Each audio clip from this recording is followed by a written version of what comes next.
नमस्कार दोस्तों, आप सभी का स्वागत है आज की कहानी में। आज की कहानी मर्यादा पुरुषोत्तम श्री राम जी पर है, जिन्हें माता कैकेयी की वजह से 14 वर्ष के लिए वनवास मिला। रामायण में राम जी का 14 वर्ष का वनवास सबसे चर्चित घटनाओं में से एक है। आखिर इसका क्या कारण था जिसकी वजह से कैकेयी ने राम जी के लिए 14 वर्ष का वनवास मांगा? 15 या 16 वर्ष का नहीं।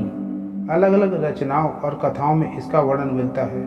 तो आइए कहानी की शुरुआत करते हैं। दोस्तों, इस कहानी की शुरुआत देव और असुरों के युद्ध से होती है, जब देवराज इंद्र ने राजा दशरथ से युद्ध जीतने के लिए मदद मांगी।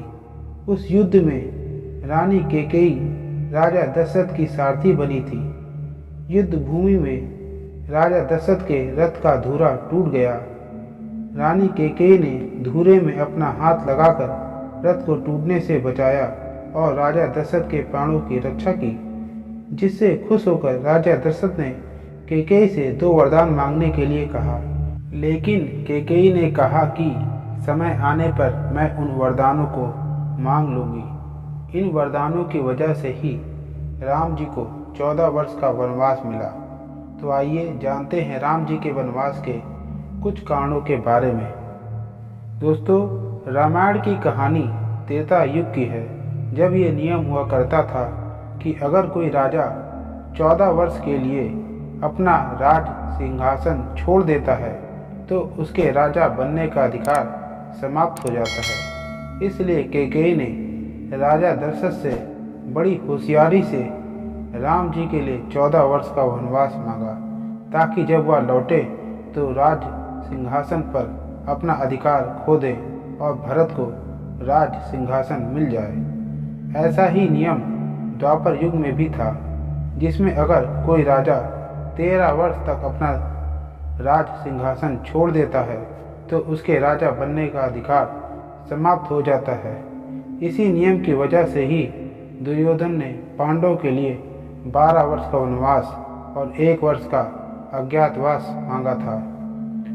भरत राम जी को बहुत प्यार करते थे।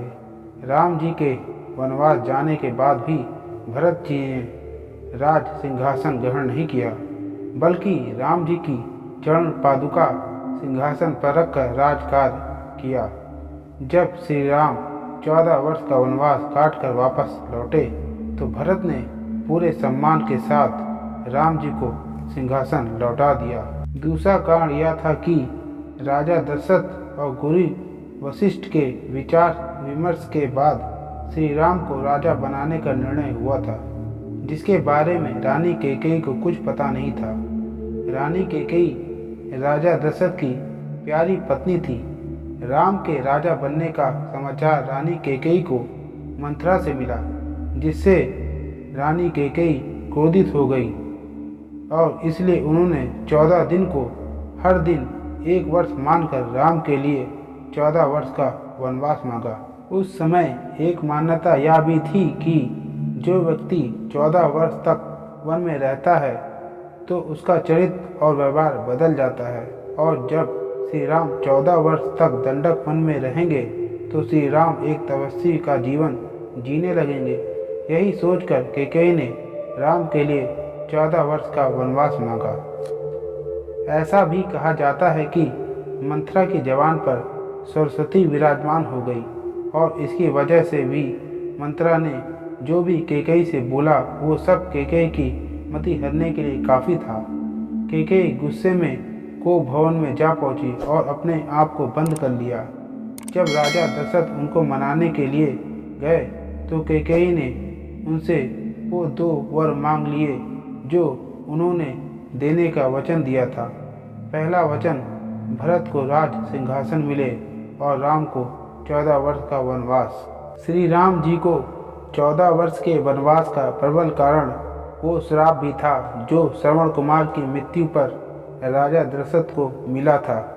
राजा दशरथ के हाथों बाण लगने से श्रवण कुमार की मृत्यु हुई थी, जिसके बाद श्रवण कुमार के माता पिता ने राजा दशरथ को श्राप दिया था कि जिस तरह से वे पुत्र वियोग में मर रहे हैं, उसी तरह राजा दशरथ की मृत्यु भी पुत्र योग में ही होगी। इसके साथ ही साथ श्री राम जी के वनवास का संबंध नारद मुनि के एक श्राप से भी है, जिसमें नारद मुनि के मन में एक सुंदर कन्या को देखकर विवाह करने की इच्छा जागी। नारद मुनि नारायण के पास पहुँचे और कहा, मुझे हरि जैसी छवि चाहिए।